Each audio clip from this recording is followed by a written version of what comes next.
lies in wait amidst your dreams, where nothing is ever how it seems. It is a portal to a terrifying world beyond the doorway to nightmare.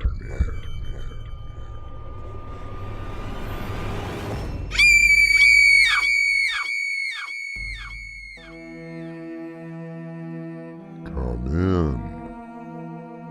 Welcome. I'm your host, Artemis Black. Mark Twain once said that the fear of death follows from the fear of life.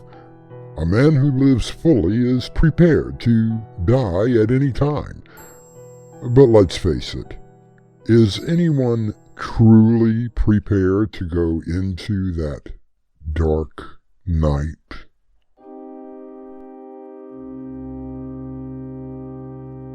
None of this makes sense. I can't seem to move. Oh, yes.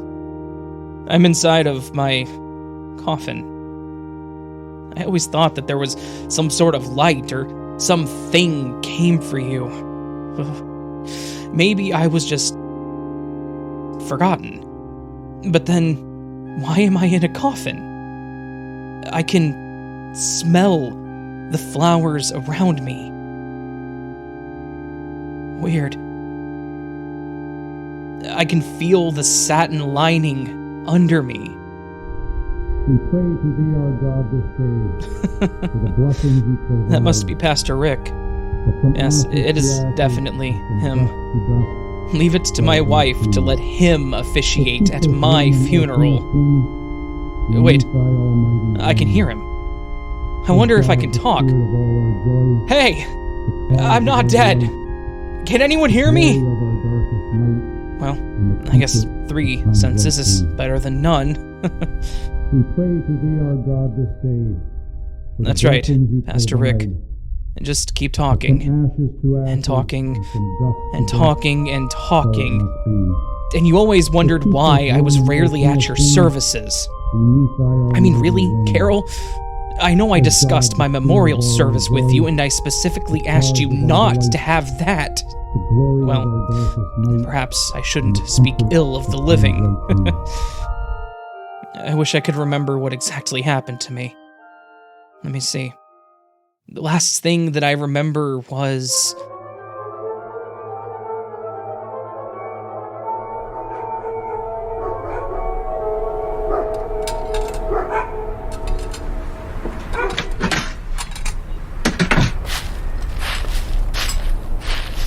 Good morning, dear. Huh. And what is all of this? I thought that we could have breakfast on the patio. It's such a beautiful day. Pancakes, eggs, bacon, coffee, juice, fruits. Don't tell me that you made all of this. Now, don't be silly. You know I don't know how to boil water. No, I had Cook make everything this morning before she left for her sister's. How is her sister doing? From what I could gather, not very well. Oh, you know Cook, asking if we could manage for a couple of weeks without her. And of course, you told her that she would come back to find us, a couple of rotting corpses in the kitchen, because we don't know how to use a can opener. David Kramer. What a horrible thing to say. Oh, I'm only kidding. Carol, don't take everything so seriously. You'll live longer. Well, anyway, she said that unless something happened, she would be back on the 14th. In the meantime, I suddenly see a lot of takeout in our future. DoorDash is going to love us. Actually, I was thinking about asking Sally Rogers, Cook, to perhaps help us out for a while. And what will Sally do? They are going on a cruise, and I thought that perhaps their cook come here for the 2 weeks they will be gone. Well then, ask them. I'm sure they wouldn't mind. Great! Now eat some breakfast before it gets cold. Here, your coffee. Just the way you like it.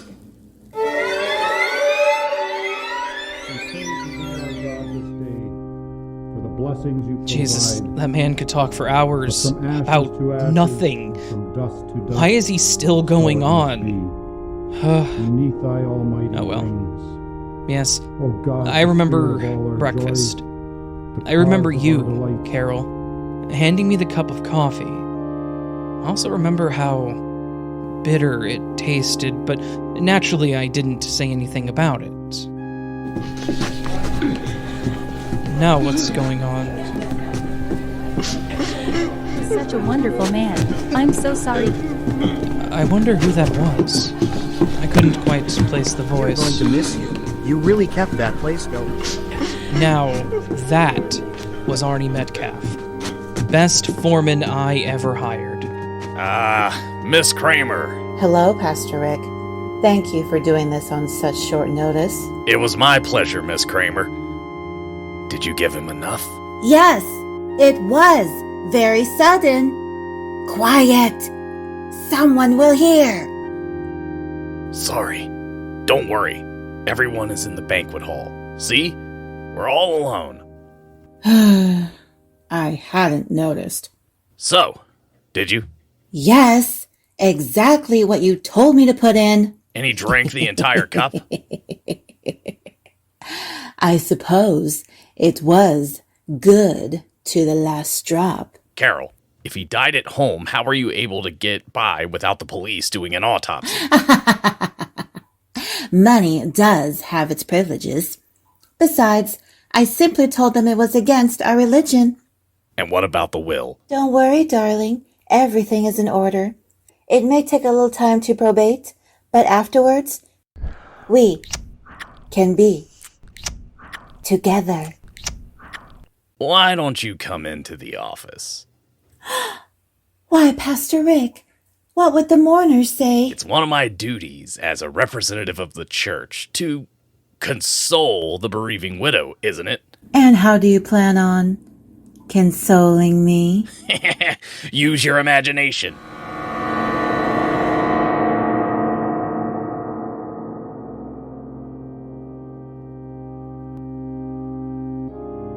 Carol, you and that so-called pastor. I always suspected you were seeing someone else, but him?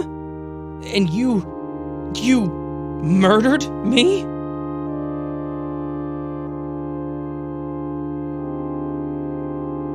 Death may be the greatest of all human blessings, wrote Socrates, but I often wonder of the untimely deaths that occur every day.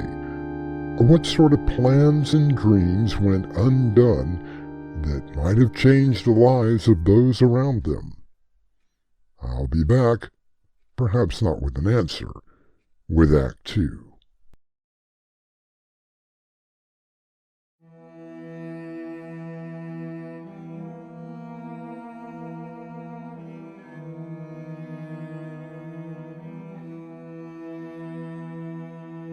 Philip Moeller once wrote, "Death is the end of one story and the beginning of another." In the case of David Kramer, his other story is just beginning. Killed me. Poisoned me. How could you, Carol? I provided everything for you. I gave you the house that you insisted on having, the car, the servants, everything. You never had to work, although I told you that if you wanted a career, I would be more than happy to support you. Even when you put me off on having children, I didn't argue. Damn it, I was good to you. Maybe that's why you ran to another man. Maybe it's why I'm in this coffin now.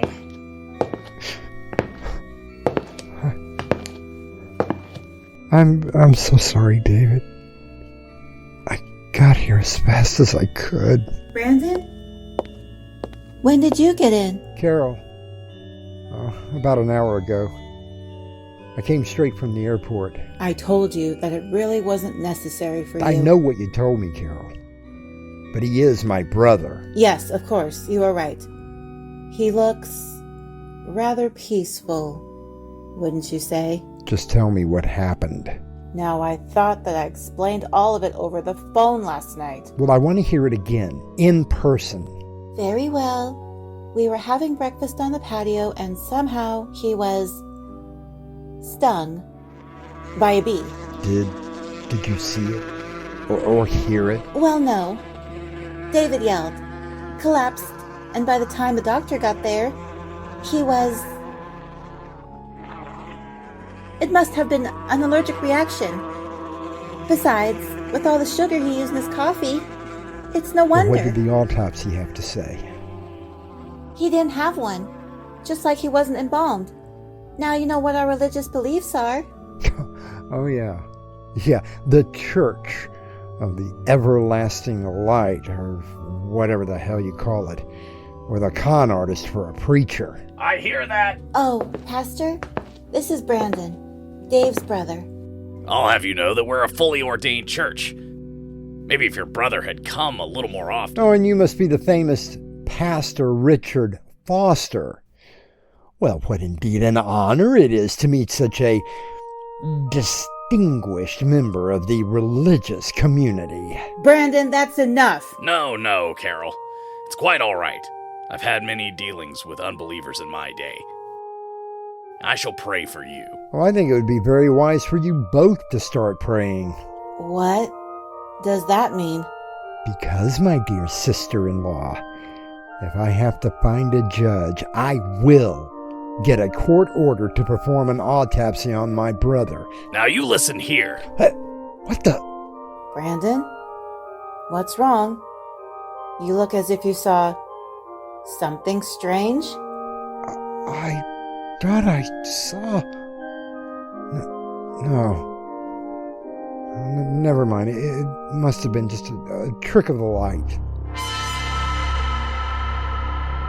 No, Brandon, it wasn't. I moved my finger. I know that you must have seen it. It was only a slight twitch, but I know that you must have seen it move. Oh, God, if I could only speak. You really did a great job, Carol. You really did. How is your coffee? A little bitter, but that's okay. So what are your plans for the day? Oh, nothing special. Unless one of the franchises needs something. I think that's... that... Dave? What's the matter? I'm not sure. I don't feel... Dave?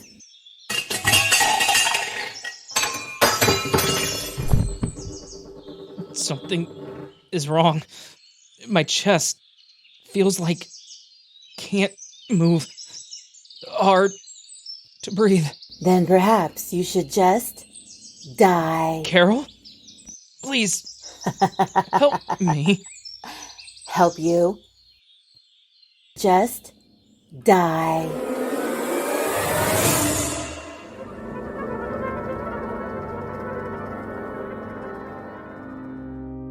The look. That cruel on your face, Carol. I remember it so well. Brandon warned me that you were no good, and I should have listened to him.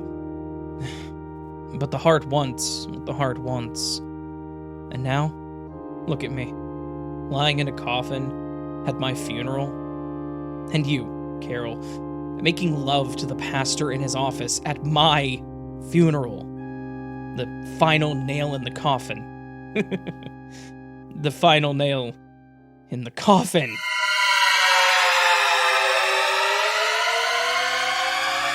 Brandon, can't you get through that thick skull of yours? Your brother was stung by a bee, and he died. It's quite unfortunate, but it does happen. Or you stay out of this, Pastor. I find it funny that the police didn't insist on an autopsy. I've already told you. Yeah, religious beliefs. Yeah, I know. Would it interest you to know, dear sister-in-law, that Pastor Rick here has a rather dubious past? Choose your next words very carefully, Mr. Crawford. He is trying to help with your brother's funeral. His past does not concern me at the moment. Really? Did he ever tell you about his other wife? I warned you! Oh! Nice right cross, Richard. A little soft, though. Here, try one of mine! How could you hit a man of the cloth? And at your brother's funeral, right in front of his casket? Oh, I have a lot more in store for both of you. Are you all right? Here, let me help you up. I'm okay. Just don't. What am I doing wrong? I said I was okay. Has everyone paid their condolences to the deceased? I believe so. There doesn't seem to be anyone else here. Why don't you wait in the other room while I close the casket lid? Don't be silly. I want that pleasure.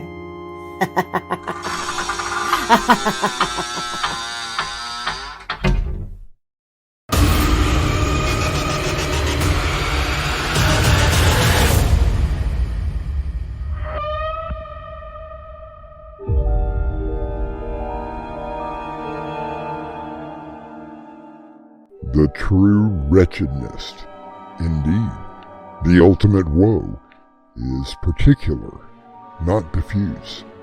To be buried while alive is, beyond question, the most terrific of these extremes which has ever fallen to the lot of mere mortality. Edgar Allan Poe suffered from such a condition, and I myself have often wondered how I would react to such a predicament. I'll return shortly with Act 3.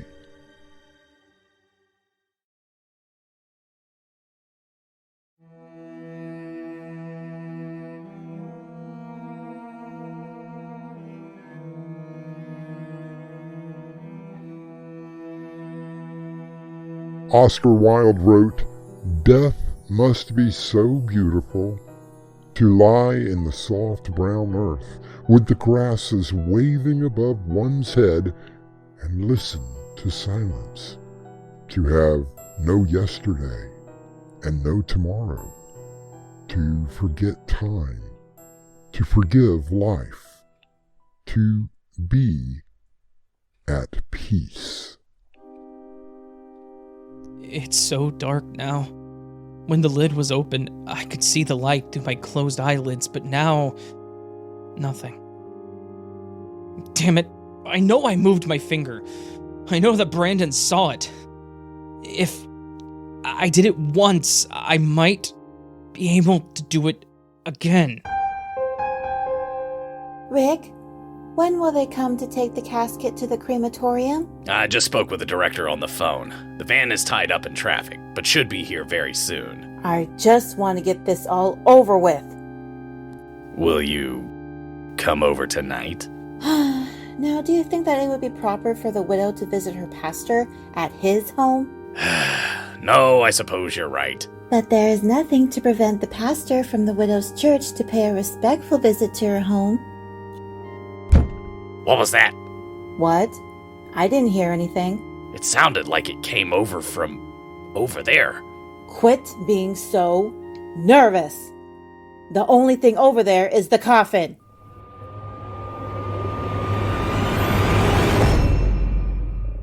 I did it! I was able to knock on the side of the casket. So if I did it once, I can do it again. There. Someone must have heard it. My legs. I could feel my legs.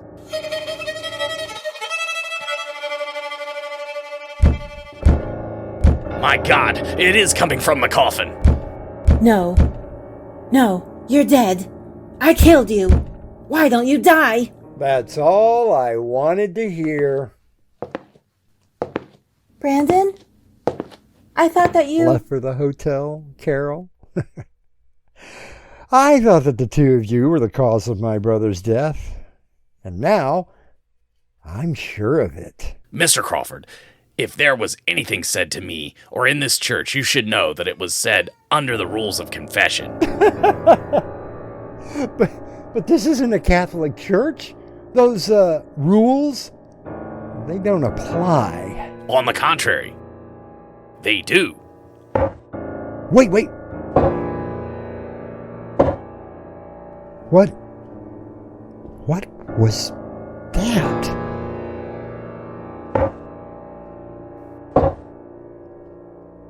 What's going on? Oh my God! Look! Carol, why do you want to put me in the cold, cold ground? No, you're dead.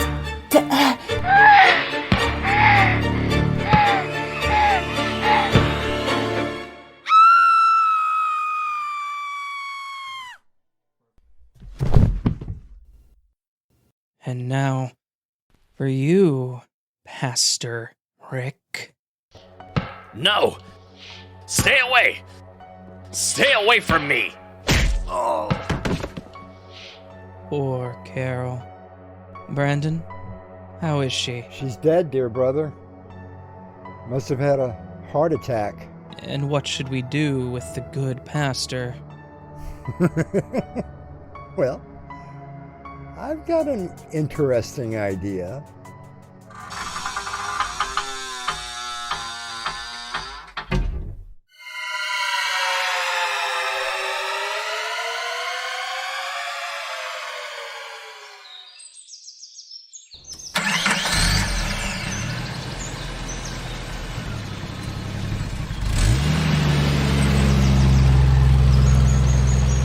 Where are they going? Crematorium on the other side of town. Guys who carried the casket did mention how heavy it was. Well, 2 bodies are heavier than 1. Oh, at least they'll be able to stay warm together.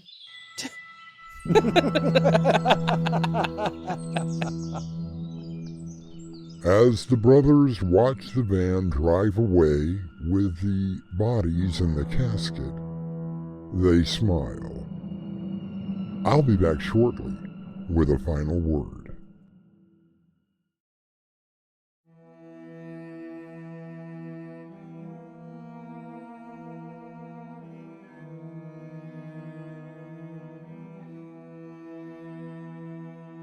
Death is all around us if we choose to acknowledge it. But I would rather remember the words of singer Joan Baez, "You don't get to choose how you're going to die or when. You can only decide how you're going to live now." Our cast included Raven Adams, Jemma Mitchell, Mick Davis, and Winslow Swan. The story was edited by Crimson McKenzie and directed by Winslow Swan. This is your host, Artemis Black, inviting you to return with us to the doorway to Nightmare for another adventure into the terrifying world of your imagination. Until next time, slumber peacefully. Epilogue. The butler did it.